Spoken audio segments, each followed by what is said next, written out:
Olá, eu me chamo Pablo Ornelas Rosa, sou professor nos programas de mestrado em Sociologia, Política e Segurança Pública da Universidade de Vila Velha e hoje estamos começando o programa Dissertando, que contará com a presença da professora Elaine de Azevedo, que é nutricionista e doutora em Sociologia Política pela Universidade Federal de Santa Catarina e também atua como professora pesquisadora no programa de mestrado em Ciências Sociais da Universidade Federal do Espírito Santo. Conversaremos com ela sobre alimentos e seus impactos tanto na saúde humana e também no meio ambiente, né? Discutiremos sobre agrotóxicos, sobre alimentos orgânicos e alimentos transgênicos. Boa tarde, professora Elaine, tudo bem? Boa tarde, Pablo, tudo bem. Está sendo um prazer, quero agradecê-la, né, pela presença. Será um prazer conversar contigo sobre essas questões tão relevantes da nossa atualidade, né, e que incidem diretamente, né, na nossa vida cotidiana, né? Primeiramente, eu gostaria de que você conversasse, que você falasse um pouco para a gente sobre a sua trajetória de vida, sua formação e também como você saiu do campo da nutrição, né, entrando no campo da sociologia política. Como é que se deu esse processo, né, e quais os impactos disso na sua vida, tanto pessoal quanto profissional? Então, muito obrigada, né, pelo convite, é um prazer estar aqui. Então, assim, foi um processo gradual, eu iniciei na formação em nutrição na Universidade Federal de Paraná, e na própria graduação eu comecei a me interessar pela discussão que envolve outras racionalidades nutricionais. A macrobiótica, a medicina ayurveda, a medicina tradicional chinesa, a probiótica, né?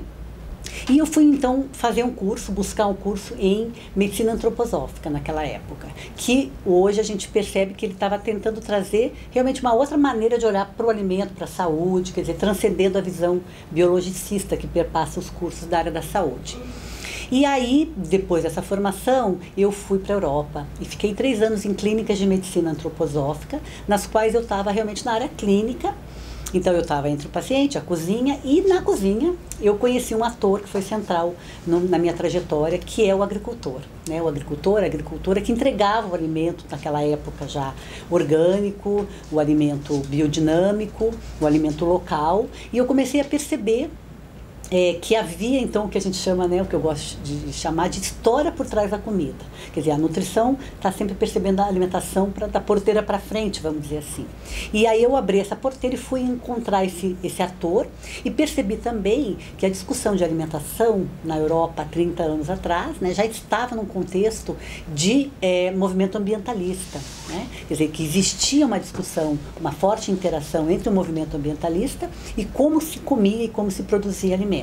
Com esse enfoque, eu voltei ao Brasil e comecei, primeiramente, a escrever um livro, né, que foi em torno de 2003, que chama Alimentos Orgânicos, ampliando o conceito de saúde humana, social e ambiental, né, pensando que a gente tem uma preocupação com a saúde humana, tem uma pessoa que produz esse alimento, né, um contexto social e um contexto ambiental do impacto desse sistema produtivo. E esse livro, então, me levou gradativamente a um mestrado em agroecossistemas. Então eu fui para a área da agronomia e ali eu realmente tive um encontro com esse ator, né, através da academia, e fiz uma pesquisa em Santa Rosa de Lima, né, nas montanhas catarinenses, e relacionei com saúde, agricultura familiar, orgânica e saúde. Após essa experiência, eu fui para o doutorado em Sociologia Política, para conhecer, então, essa arena de produção, de construção do conceito de alimentação saudável, que envolve diversos tipos de interesses e de atores, né? Para além do agricultor, a indústria, a mídia, a própria ciência, né? Então foi gradativamente assim se tornando uma abordagem interdisciplinar, né? Também tive uma passagem num pós-doc pela USP na área de saúde coletiva, que eu posso dizer que é a área que embasa realmente a minha discussão, uma visão de saúde ampliada, que considere saúde em diversos aspectos. E, então, hoje eu estou dentro da área da sociologia, das ciências sociais, que pela sua, né, qualidade de interdisciplinaridade, me acolhe muito bem essa discussão do alimento como tema transversal para discutir inúmeras questões, além das questões que envolvem a agricultura familiar, a agricultura sustentável, gênero, poder, globalização, imigração, quer dizer, a alimentação é um tema, uma matemática para entender as sociedades, né? Então, foi esse o caminho. Ótimo. E como é atuar no campo da pesquisa em sociologia da alimentação, sendo nutricionista, né, de formação? Né? Você acredita na interdisciplinaridade ou acredita que o campo disciplinar consegue dar conta da complexidade, né, no que se refere à própria produção e circulação desses alimentos? Naturalmente, se a gente está olhando para a sociedade, que é o nosso tema de estudo, e o alimento, e as formas de produzir alimento, e a saúde tem a ver com a sociedade, não tem como pensar numa perspectiva disciplinar. Quer dizer, disciplinar só dá para pensar que vale a pena numa cirurgia. Quer dizer, você tem que ser... São algumas ciências que conseguem que a disciplinariedade crie algum tipo de efeito, né? Estou tentando usar isso como um exemplo. Certamente há outras formas de valorizar a disciplinaridade, mas não nas ciências sociais, nas ciências humanas. Estudar a sociedade implica em conhecê-las sobre diversos tipos de aspectos. Isso é realmente o que as ciências sociais trazem de mais precioso.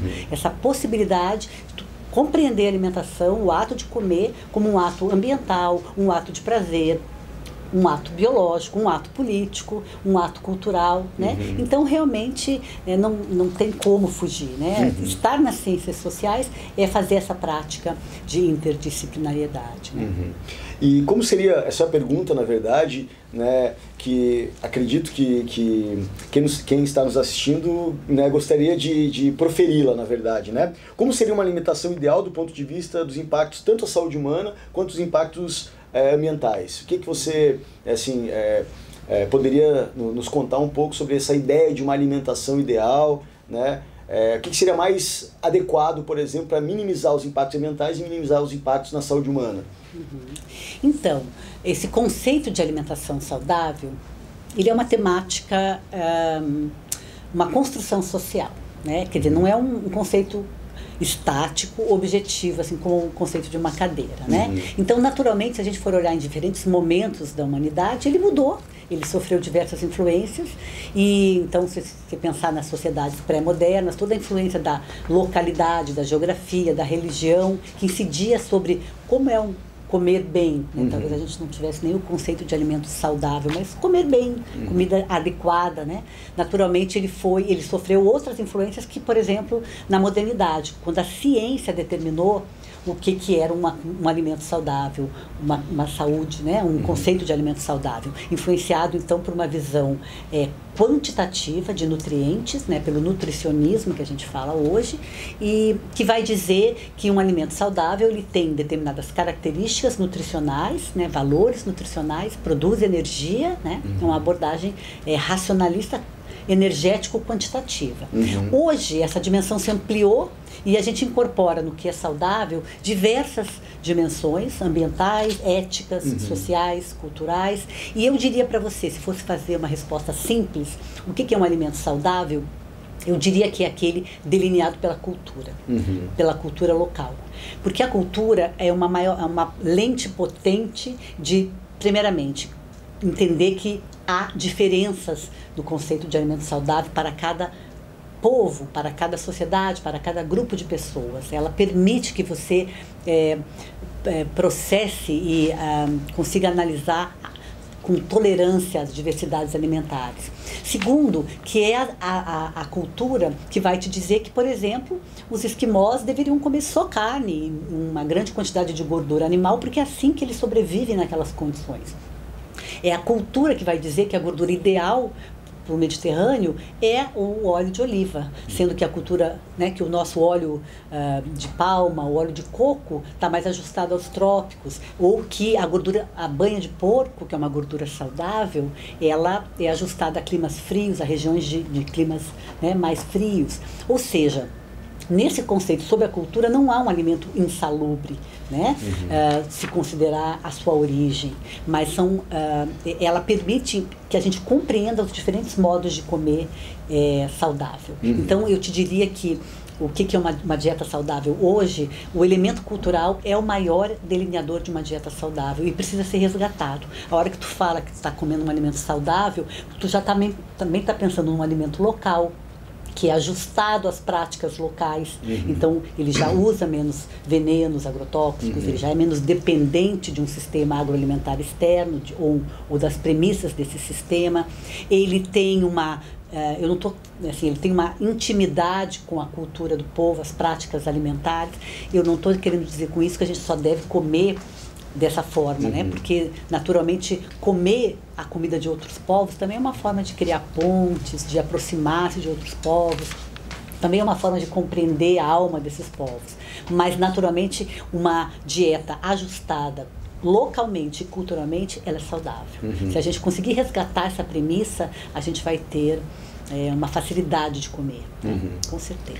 Nesse contexto que nós estamos vivendo, né, um contexto onde as informações não têm um lastro fundamentado em pesquisas, fundamentado em evidências, na verdade, onde os fatos acabam sendo deslocados, né, e em seu lugar se colocam as emoções, né, o que tem sido chamado aí desde 2016 pelo dicionário Oxford de pós-verdade, né?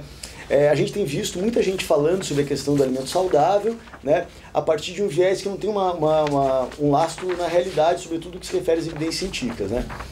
E a gente consegue localizar isso no que é difundido na internet, né, através daquilo que tem sido chamado de digital influencers, né? Como é que a gente poderia pensar, por exemplo, né, os impactos desse tipo de difusão, né, no que se refere ao direcionamento, no entendimento do que seria um alimento saudável e um alimento não saudável, né? Então a gente vê, por exemplo, discursos em que se argumenta, por exemplo, que o alimento orgânico não é tão saudável quanto se profere, né? Que o agrotóxico não causa um impacto à saúde como as pesquisas têm demonstrado, né? Como, por exemplo, a pesquisa realizada pela Fiocruz e pela Abrasco, né? Que mostra que em média um brasileiro consome de 5 a 6 litros de glifosato, de agrotóxico, dentre eles o glifosato, né? Então, nesse sentido, como é que a gente poderia localizar verdades sobre a alimentação saudável, por exemplo, né, nesses espaços virtuais, por exemplo? Qual seria o filtro mais adequado, né, para a gente tentar fugir dessas pós-verdades?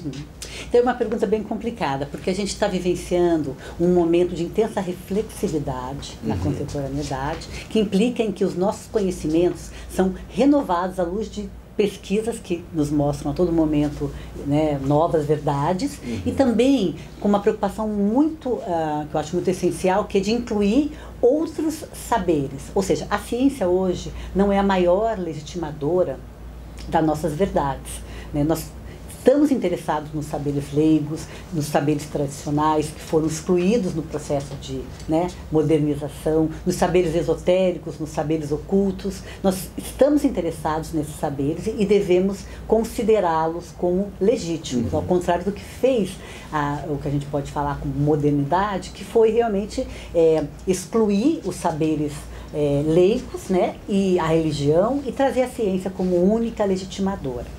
Então, nesse sentido, a gente pode dizer que há inúmeras verdades, né, e que está muito difícil ser um especialista, né, especialmente no ato de comer, que é um ato que qualquer pessoa com dignidade faz, e ao fazer ele aprende e ele tem verdades construídas a partir desse ato, né? Então, com isso eu quero dizer que todo mundo sabe mais ou menos o que comer. Sim, eu consigo dizer isso.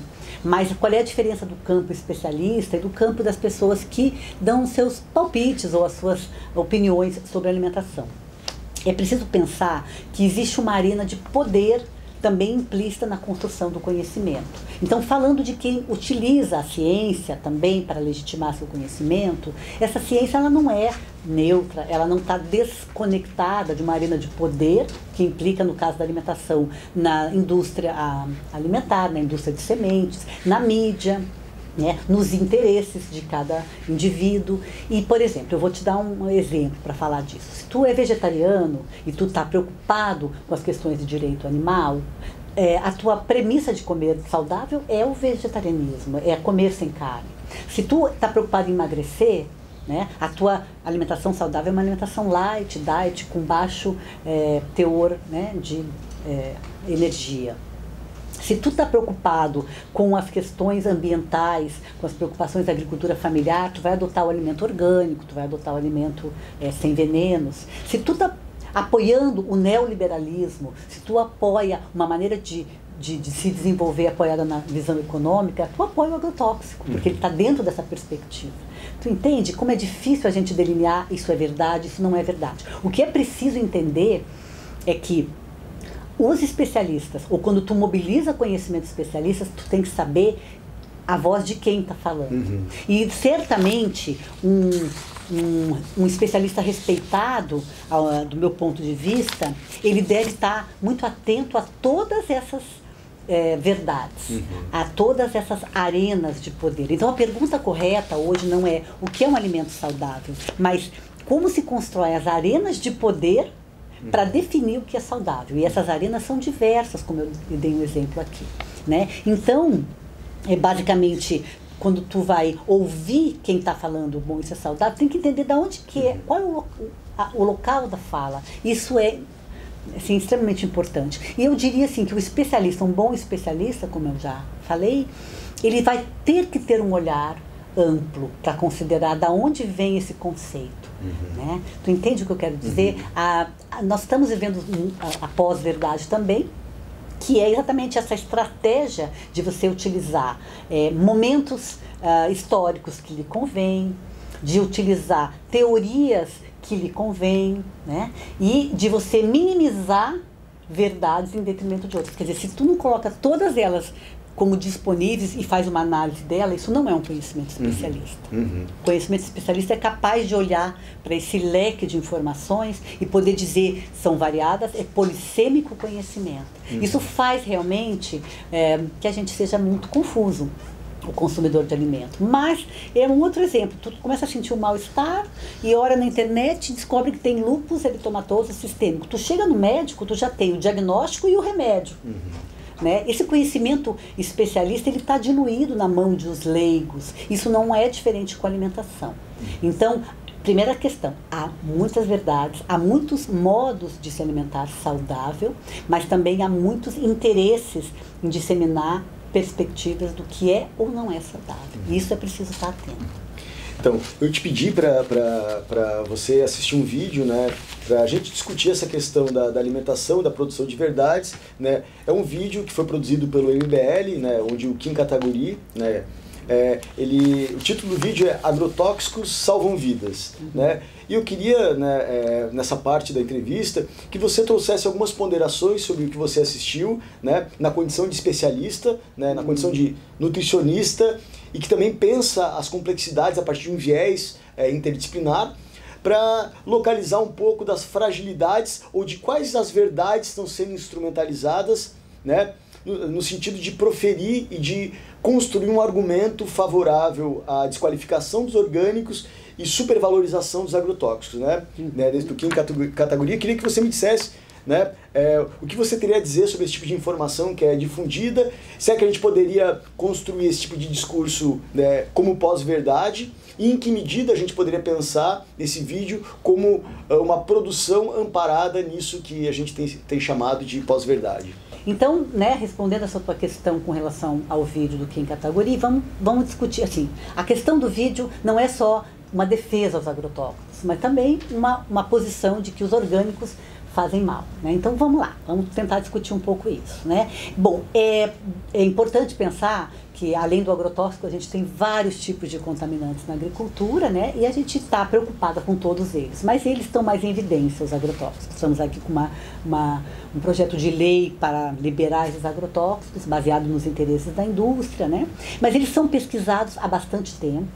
Há ainda várias questões, porque a gente pesquisa os agrotóxicos individualmente, a gente precisa entender como é que a ação deles, né, quando eles são oferecidos em conjunto, né, mais de um agrotóxico, com mais um aditivo, uma droga veterinária, mais, né, os metais pesados, etc. Existe também uma outra questão, que é o efeito a longo prazo, né? As pesquisas são realizadas em rato de laboratório, mas nós vivemos muito mais tempo e o efeito deles a longo prazo também precisa ser enfatizado. E a outra questão é que quando a gente libera um agrotóxico, ele é utilizado por base de peso corporal, né? E tu nunca comeu uma alface que está escrito assim, essa alface você, que tem 50 quilos, come uma folha, o teu filho que tem 13 quilos come meia folha. Isso também é outra questão importante, a toxicidade. Então, há muitas controvérsias.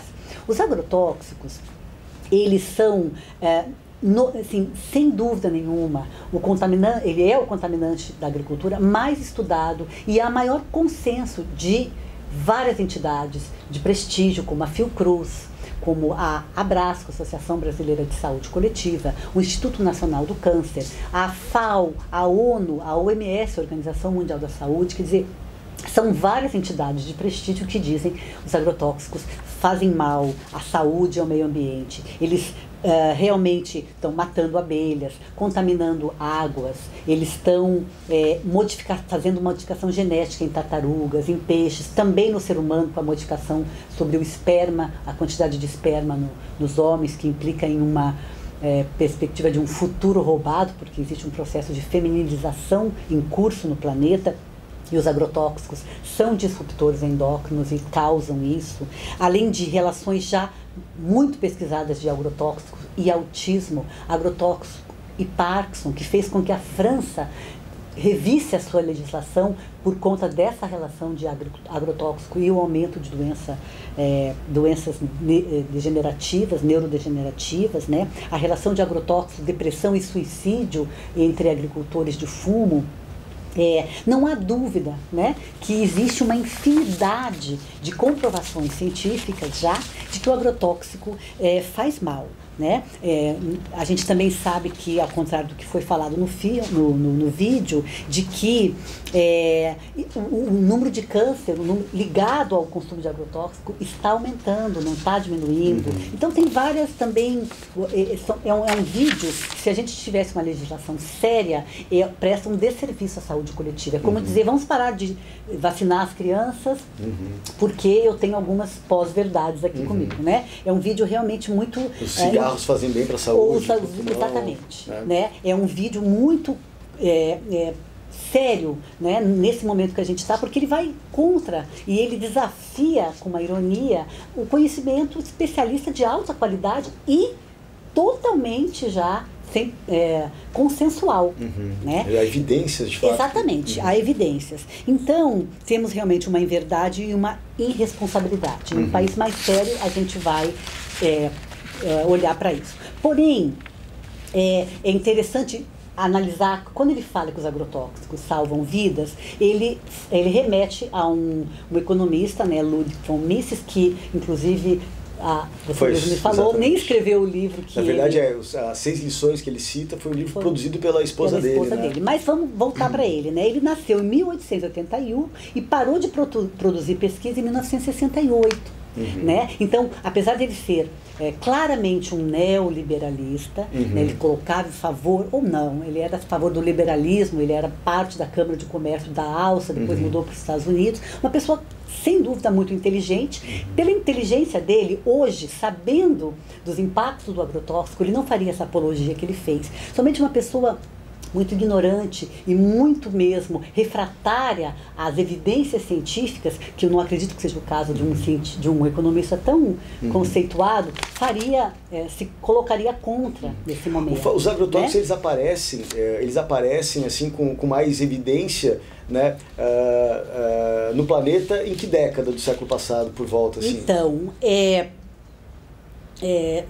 vou te falar, mais ou menos assim, ó, no Brasil, eu gosto de falar no Brasil porque é uma outra fala que o Kim Kataguiri coloca, como se os agrotóxicos fossem realmente uma premissa de governos de esquerda. Então vamos fazer uma relação com isso. Em 1964 e 1991, período da ditadura militar, foi a grande entrada dos agrotóxicos no Brasil. Quando a própria ditadura flexibilizou a entrada das indústrias, nós começamos um processo de liberalismo. Obviamente, naquele contexto, a gente não tinha como avaliar o impacto. Exatamente. E esse aumento do agrotóxico do país foi de 276%, com um aumento de área rural de 76%, que aumentou bastante a área rural, e 270% aumento no consumo, com uma grande êxodo rural. É bom lembrar que muitos agricultores, pequenos e médios, quebraram e foram saindo gradativamente nessa época porque não conseguiram manter o pacote de venenos. Entre 1991 e 2000, governos de direita, né, ainda de direita,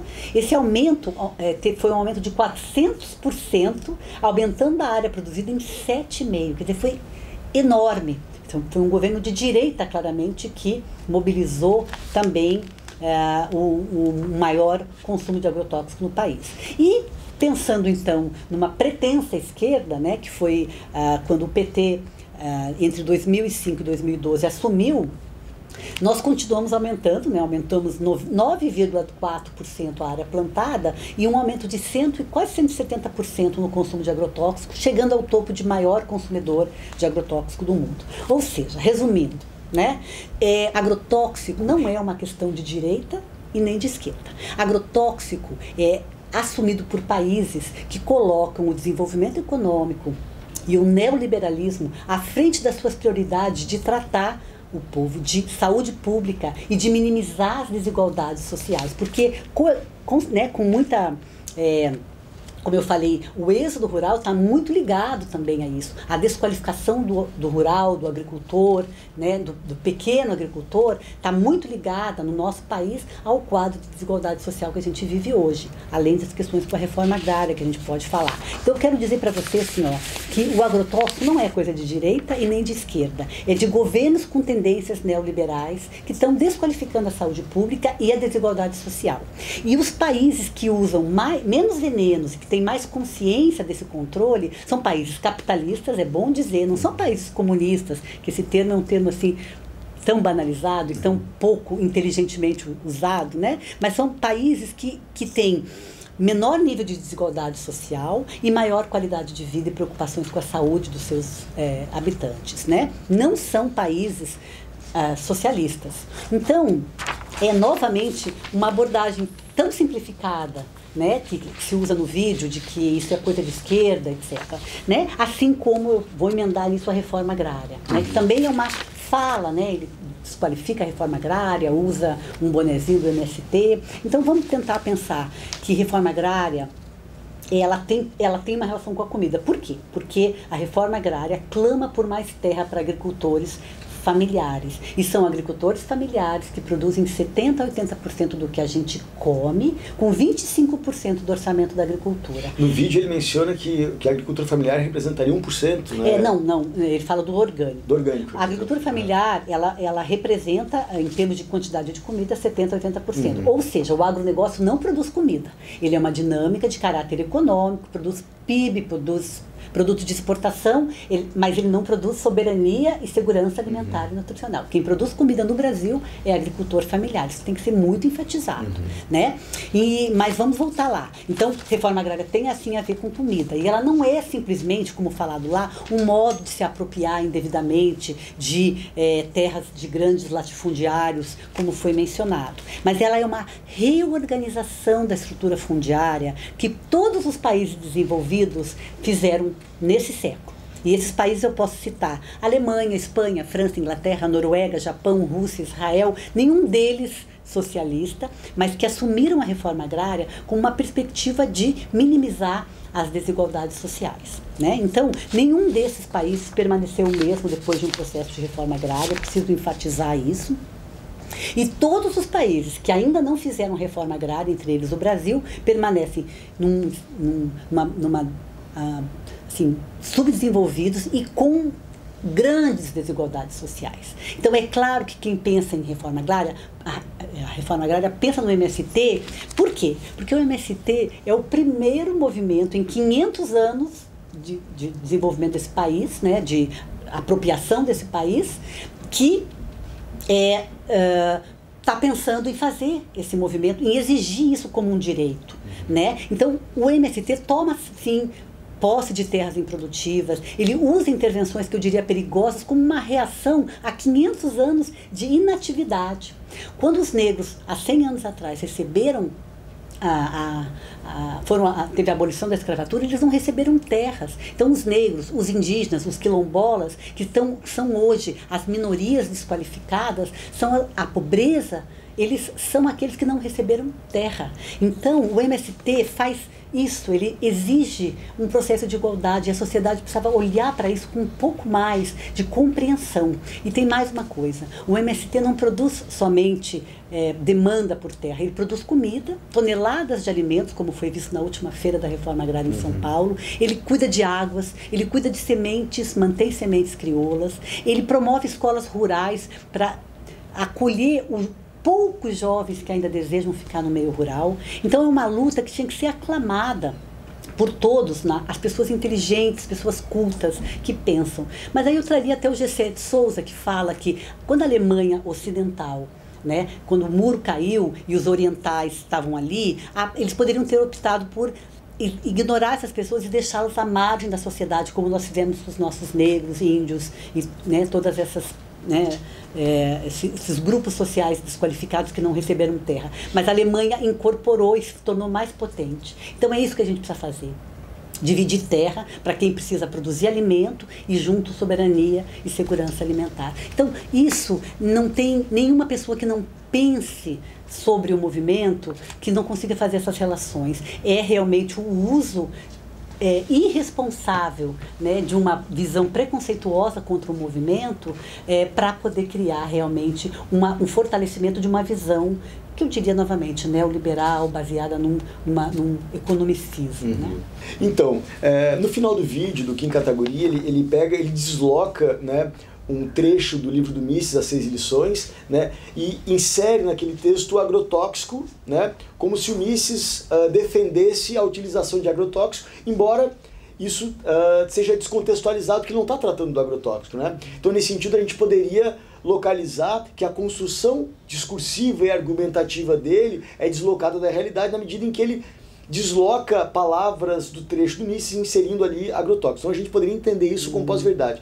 Quais outros elementos, por exemplo, da fala do Kim Kataguiri nesse vídeo de 10 minutos, pouco mais de 10 minutos, que ele traz outros elementos, outras dimensões daquilo que a gente poderia entender como pós-verdade ou como fake news, por exemplo? É importante lembrar que quando o Mills fala alguma coisa, ele está falando em aumento da longevidade. E assim, todas as evidências, né, e os especialistas e os consensos mostram que o aumento da longevidade nas populações se deram sim por acesso a alimentos, a mais comida, não a mais veneno, a mais comida, ao uso dos antibióticos, atrelado ao uso dos antibióticos, ao aumento da qualidade de vida, melhorias de saneamento básico, de higienização, etc, etc. Então é um conjunto de questões que foi simplesmente assim, subtraída com a relação de o aumento da longevidade se deve ao uso de agrotóxicos. Esse é um exemplo claro da manipulação do conhecimento. O outro é o exemplo da relação com a Escherichia coli, que ele fala que os orgânicos, eles matam por contaminação de Escherichia coli. Vamos lá. Escherichia coli é uma bactéria que mata, e basicamente ela mata pela falta de higienização correta dos alimentos. Então, alimentos contaminados com a Escherichia coli e que não são bem higienizados ou cozidos no processo, eles podem contaminar os alimentos. Né? Houve realmente um caso onde tais alimentos não bem higienizados de origem orgânica contaminaram uma população e a relação foi feita.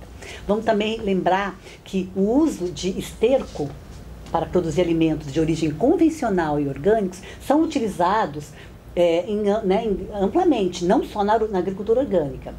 E para que essa desativação da Escherichia coli aconteça, é necessário um manejo do esterco, que ele vai a alta temperatura, para desativar, para matar essas bactérias. Quando isso não acontece, é na higienização correta que a gente vai eliminar as bactérias. Ou seja, o que ele quis dizer foi, o alimento orgânico mata porque tem Escherichia coli, mas quando a verdade seria qualquer alimento contaminado por Escherichia coli deve ser bem higienizado. E qualquer tipo de agricultura, ao utilizar esterco, deve fazer um processo adequado no manejo do uso do esterco, para que não haja contaminação de Escherichia coli. Se compreende? Então, essa é a manipulação. Um outro exemplo de manipulação são meias verdades, não sei se é pós-verdade, são verdades manipuladas com um intuito muito claro de apresentar Claro, a gente está usando o termo porque é um termo, assim, o termo do momento, né? Eu diria, né, talvez a minha avó fosse falar, tá. Essa mentirinha. Uma mentirinha, né? Mas... Assim, vamos tentar usar alguns elementos da ciência, né? Para poder dizer isso. Então, tem uma outra, assim, mentirinha, né? Que ele fala, que é um pouco de verdade. Ele fala que existe 1% somente de produção orgânica do Brasil. Isso é uma verdade, né? Mas ele fala que eles estão formando lobbies potentes para desqualificar o agronegócio. Gente, se nós temos 99% de agronegócio, que é embasado em empresas como a Bayer, como a DuPont, como a BR Foods, como grandes empresas de alimentos, né? E o 1% de agricultura orgânica, que 90% dela é envolvida com agricultores familiares, como ele pode representar um perigo? Eu digo que representa um perigo. E sabe qual é o perigo? É que existe uma verdade na agricultura orgânica, existe uma verdade no modo de produzir orgânico que realmente inquieta o sistema agroalimentar, baseado numa mentira de que está produzindo um alimento saudável, um alimento que é capaz de produzir saúde e alimentação ao mesmo tempo, né? Então, é a verdade da agricultura orgânica, é a verdade das formas de agricultura sustentável e de um alimento realmente saudável que dá esse medo, a ponto de, né, o MBL está preocupado com esse 1%, né, de produção, né? Então, isso eu acho que é importante a gente enfatizar. Eu queria que você nos mostrasse assim, as principais diferenças entre um alimento convencional, um alimento orgânico, né, entre o alimento orgânico e o alimento transgênico, e quais seriam, assim, obviamente, creio que não teríamos tempo para mostrar essas principais diferenças do ponto de vista mais amplo, mas assim, quais os elementos que a gente poderia definir e diferenciar, pensando também nos impactos desses tipos de orientação no que se refere à nossa alimentação, assim. Bom, existem várias controvérsias nas diferenças entre orgânicos e convencionais, que é fácil a gente trabalhar com elas, né? Bem, primeiro assim, os alimentos orgânicos, eles estão mais contaminados. Desculpa, os alimentos convencionais estão mais contaminados. Eles têm mais agrotóxico, eles têm mais drogas veterinárias, resíduos de fertilizantes químicos sintéticos, aditivos químicos sintéticos, resíduos de produtos da irradiação, que é um processo de pasteurização fria, que eles chamam, e além de sementes transgênicas. Todas essas substâncias aumentam a toxicidade dos alimentos. Então, sem controvérsia, o alimento orgânico tem menos toxicidade, né, química sintética do que os alimentos convencionais. Outra questão, os alimentos orgânicos, eles duram mais, porque eles têm menos teor de água, porque no processo de utilização dos fertilizantes, a planta absorve também grande quantidade de água. Por isso que as fedouras são grandes e elas têm mais teor de água. Onde há mais água, há menos durabilidade. Então, em vegetais, a durabilidade é muito maior. Em ovos, por exemplo, a durabilidade é muito maior, porque as cascas são mais firmes, a quantidade de cálcio é maior, e tu tem, então, uma maior proteção do alimento, que quem compra orgânico, ovo caipira, sabe que eles duram mais também. Com relação ao valor nutricional, que é um tema que os nutricionistas gostam muito de discutir, sempre perguntam, não existe grande diferença entre o valor nutricional de alimentos orgânicos e convencionais, e é fácil explicar por quê. Valor nutricional é a quantidade de carboidrato, proteína, lipídio, vitaminas e minerais que um alimento tem. Ora, carboidrato, proteína e lipídio são produzidos a partir da luz solar, e a luz solar brilha tanto para orgânicos quanto convencionais. Ela é muito generosa. Então não vai haver diferença nos macronutrientes, vai haver diferença sim nos micronutrientes, especialmente minerais, que é aqueles que a gente está usando em cápsulas sintéticas, porque está pobre a nossa dieta, está pobre o solo. Aí sim eu vou ter uma diferença em valor nutricional com relação à quantidade de minerais. Então, pode-se dizer que o alimento orgânico não tem maior valor nutricional, ele tem melhor, ele é equilibrado na tabela periódica em todos os nutrientes que é esperado para aquela espécie, né? É como se a gente fosse procurar comer mais alimentos, e a gente vai ter uma obesidade. A gente precisa comer a quantidade correta, nem mais, nem menos. É isso que o alimento orgânico proporciona. Ele tem sabor, cor, texturas originais, né? Então, o Kataguri falou que tem que ter uma sensibilidade para isso. Tem que ter uma língua, a expressão tem que ter uma língua mutante, algo assim. Eu acho que tem que ter mesmo. Você tem que ter uma sensibilidade para comer uma cenoura cheia de veneno e não perceber a diferença dela com uma cenoura Eu vejo orgânica. muito isso no morango, por exemplo. No morango é uma diferença Então, enorme. realmente, não é à toa que os chefes de cozinha, que têm uma sensibilidade, que estão trabalhando com o gosto, e pessoas sensíveis, estão buscando os alimentos orgânicos porque há diferença nos sabores, são diferenças sutis. Então, realmente, tem que ter uma sutileza para poder perceber essas diferenças. Tem que ter essa língua especial mesmo, né? E essa língua, ela foi perdida, né, o nosso paladar, o nosso gosto para as coisas efetivamente de qualidade. E a outra questão, eles são alimentos que são mais caros, né? Então, ainda são mais caros. E aí ele fala que são caríssimos, que a gente não pode, né, comparar. Vamos lá, vamos discutir isso. Se a gente sabe que ele é um produto, o alimento ainda é um produto que está dentro da perspectiva da economia como um produto, que como qualquer produto tem que ter uma lei de oferta e demanda que consiga que esse produto se regularize nessa lei.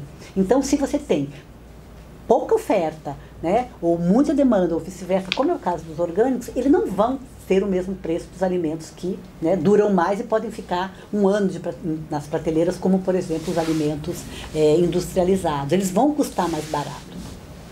Quanto mais a gente comprar, mais esses produtos vão baratear. É como o computador, o laptop, né? Quem não tinha, começou a ter quando você, que podia comprar, passou a comprar e barateou o preço. Então, quanto mais a gente comprar, quem tem mais acesso ao orgânico hoje é um agente importante para baratear o custo e tornar esse produto menos elitista. Outra coisa é onde que você compra. Se tu compra nos supermercados, ele tem um valor, porque é agregado também todo o processo de atravessamento e o lucro que os supermercados visam. Agora, se tu compra direto, em cesta, se tu compra em cooperativas, tu consegue produtos muito mais competitivos, como foi o caso, por exemplo, da alimentação escolar em Santa Catarina. À medida que a gente também dá segurança para o produtor, que ele vai produzir, a gente vai comprar 12 meses e não vai largar ele em dezembro e vai para a praia, ou vai viajar, mas ele tem garantia de produção, o preço também vai baixar. Mas eu ainda acho que o que é bom deve custar mais.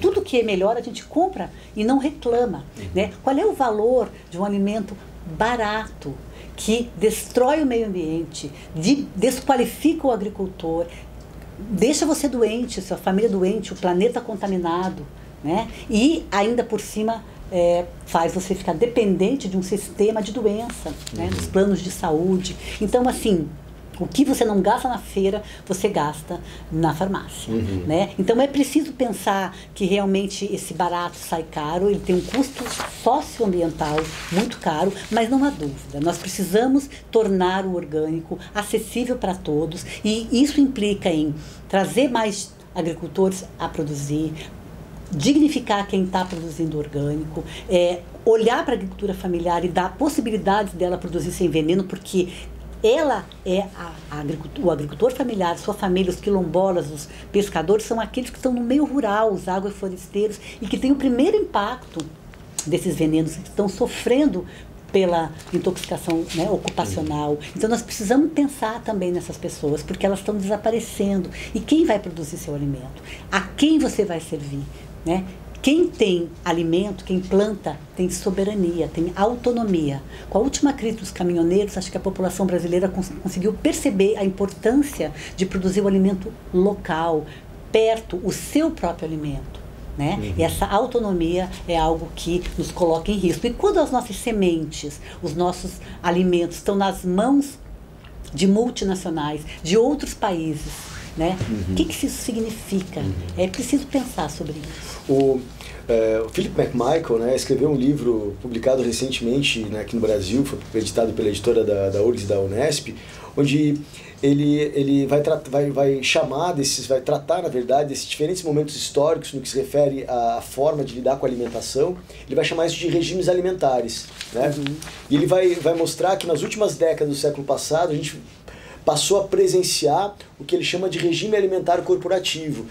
E talvez isso ilustre um pouco né, essa demanda do agronegócio, né, no lugar da agricultura familiar. Né?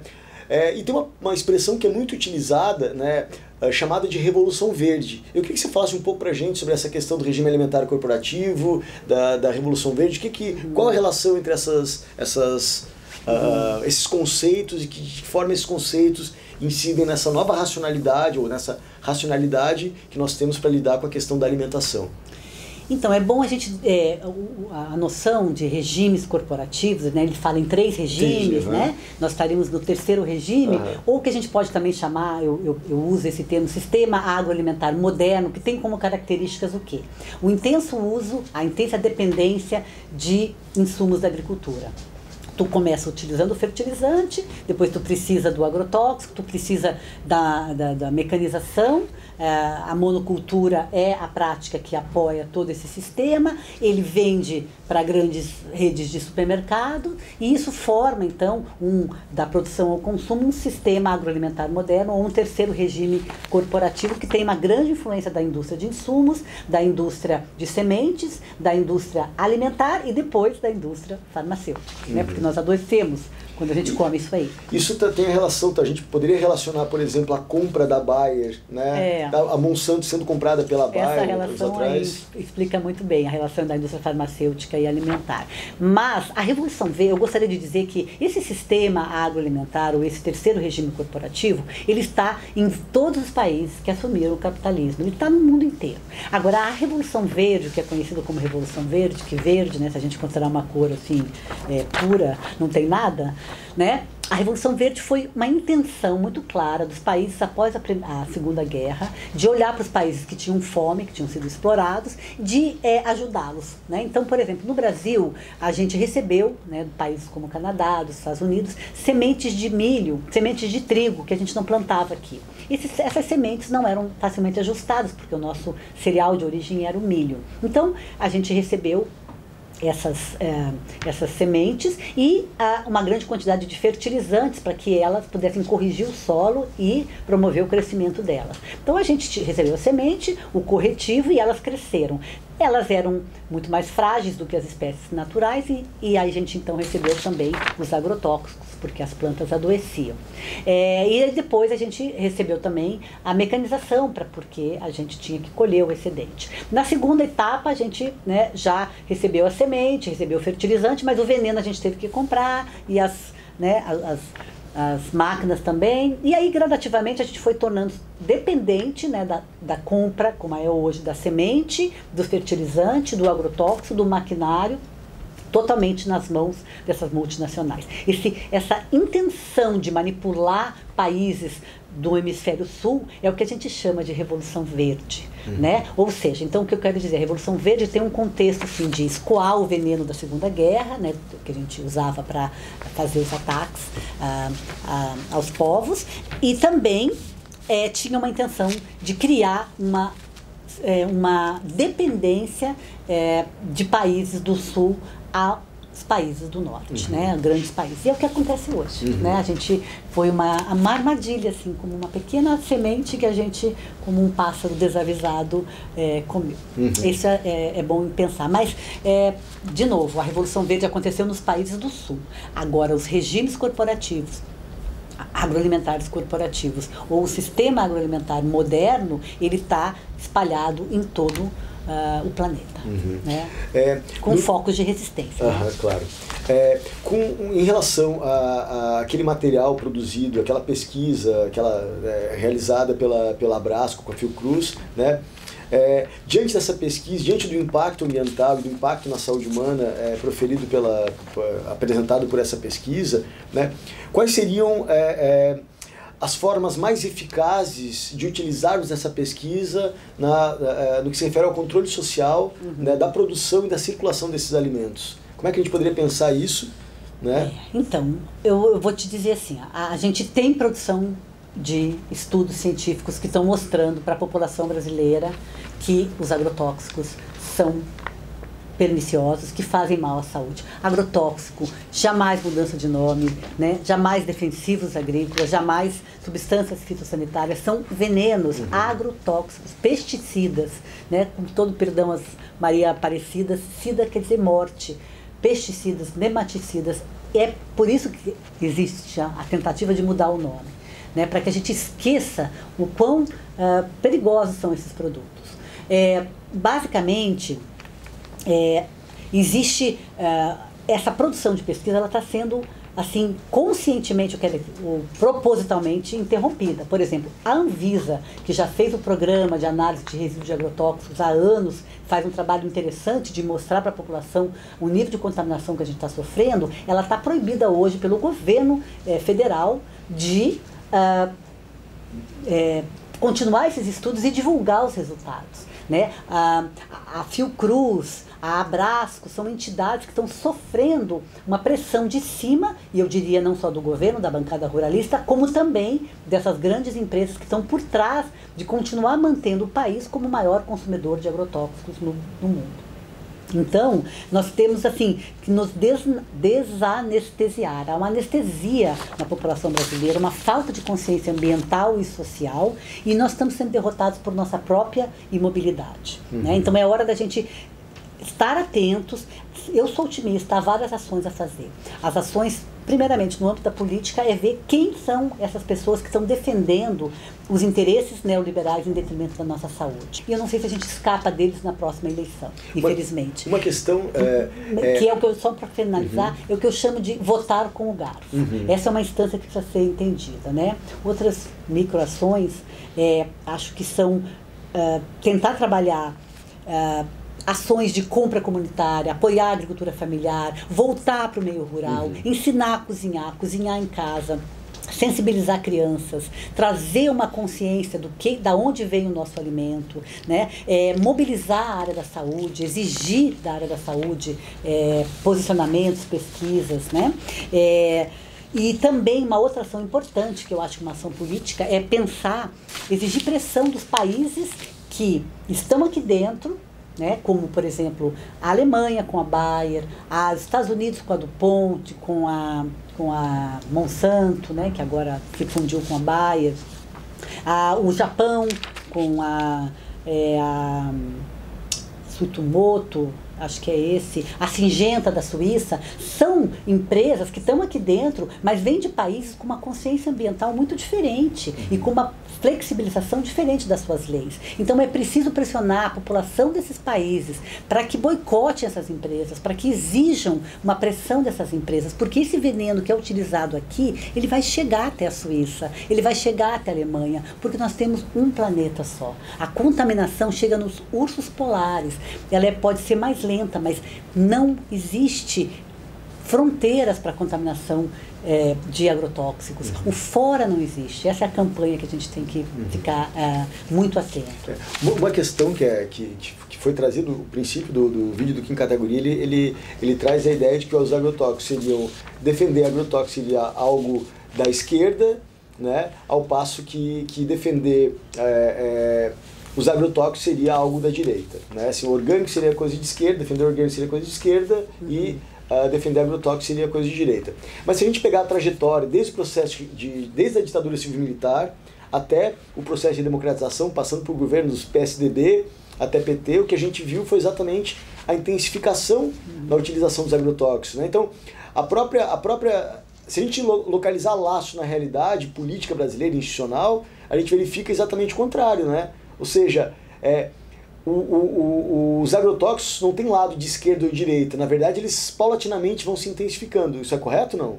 Eu acho que sim. Eu posso dizer, é o que eu falei, Pablo. O agrotóxico não é uma questão de direita e de esquerda. É de governos que têm como foco o neoliberalismo. A entrega da soberania, a capacidade de produzir alimentos, a capacidade de ser saudável, entregando na mão dos interesses de empresas. É isso.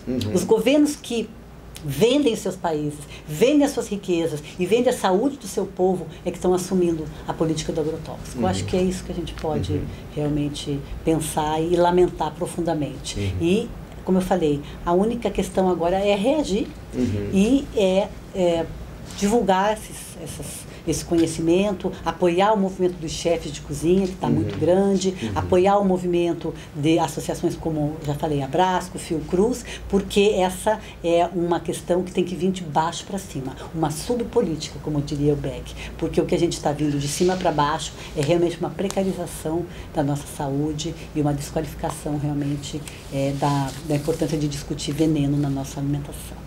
Elaine, como é ser nutricionista e atuar no campo das ciências sociais, sobretudo na sociologia política? Então, basicamente, né, as temáticas, né, tu sabe disso, as ciências sociais nasceram num momento de intensa discussão entre conceitos de natureza e sociedade. Essa separação clássica de natureza e sociedade foi uma das premissas para o nascimento das ciências sociais. Então, temáticas como alimentação, sexo, saúde, elas foram negligenciadas, né, pelas ciências sociais. Além disso, a alimentação ela tem um vínculo a uma atividade doméstica, feminina, sem glamour e vinculada ao meio rural. As ciências sociais nasceram, né, dentro de um meio urbano, a partir de problemáticas urbanas, realizadas por homens brancos, né, eurocentrada, né, e que tinham essa asepsia do cultural, né? Então, realmente, a gente pode dizer que a alimentação foi negligenciada, mas que hoje, gradativamente, ela vem entrando, né? E que hoje, na verdade, é um tema efervescente, que está em todas as ciências, em todas as mídias, em todas as discussões, porque ela implica gênero, ela implica ética, ela implica questões ambientais, ela é um assunto, é um tema social por excelência. E ela é eminentemente interdisciplinar, assim como toda temática social só pode ser compreendida com a interdisciplinariedade, né, como, né, o que é disciplinar é uma cirurgia, essa tem que ser disciplinar. Eu desconheço ciências sociais e humanas que não, para poder serem realmente respeitadas, não tem uma abordagem interdisciplinar. Então, vindo da saúde, passando pela agricultura, pela agronomia, discutindo medicina, discutindo ciências sociais, eu estou muito confortável em fazer uma discussão que é o estudo da alimentação merece, uma discussão ampla, polissêmica e que possa realmente, né, mobilizar o estudo da alimentação na sua amplitude. Né? Para finalizar, eu gostaria que você falasse um pouco mais sobre uma expressão que você utilizou e que está sendo bastante presente, né, nos campos da nutrição, que seria o que seria nutricionismo? Então, o nutricionismo é uma tendência da nutrição, uma tendência moderna, né, como foi falado. Quer dizer, eu falei mais ou menos em 3 momentos. Uma pré-modernidade, onde a gente tinha uma noção de alimentação saudável baseada na cultura, baseada na religião, nas práticas do cotidiano, na localidade, na geografia local. Depois a gente passou para uma visão moderna, no qual a ciência era legitimadora dos conceitos de alimento saudável. E a ciência descobriu os nutrientes, né? Carboidratos, lipídio, proteína, vitaminas, minerais. E essa visão nutricional, quer dizer, você perdeu a noção do alimento como um todo, a relação dele com a cultura, com onde ele era produzido, para uma perspectiva muito reducionista, que teve, né, a gente ganhou aprofundou em várias instâncias, mas essa perspectiva nutricionista, né, nutricional, ela exacerbadamente nutricional, ela implica em você desqualificar as dimensões sociais, éticas, ambientais, culturais que compõem uma dieta saudável. E é o que perpassa ainda hoje nos currículos de nutrição. Ainda dessa maneira que a nutrição clínica olha muito para a alimentação, né? E ela vai, então, realmente trabalhar com conceitos de dieta low carb, ou dieta sem glúten, né? Por exemplo, a dieta sem glúten, né? Como é que você olharia para o alimento sem glúten? O glúten faz mal, é um nutriente que está em excesso, ele provoca alergias, está comprovado pesquisa aqui. Agora, uma abordagem mais ampla vai ver que esse trigo, ele foi profundamente modificado pela ação humana, né? Ele é um trigo que aumentou o seu teor de glúten, a quantidade de glúten de trigo consumido pela população aumentou em muito, quer dizer, tem pessoas que só usam o trigo como cereal. Então, isso provocou uma alergenicidade que desqualifica a origem O modo de produzir e o modo de comer trigo, em virtude de uma substância, né, o glúten. Esse é um exemplo clássico de uma abordagem do nutricionismo que precisa ser revista, né? Está sendo revista já, mas realmente a gente precisa olhar com bastante cuidado, né, para isso. Querida Elaine, quero te agradecer, foi um prazer enorme essa conversa. Né?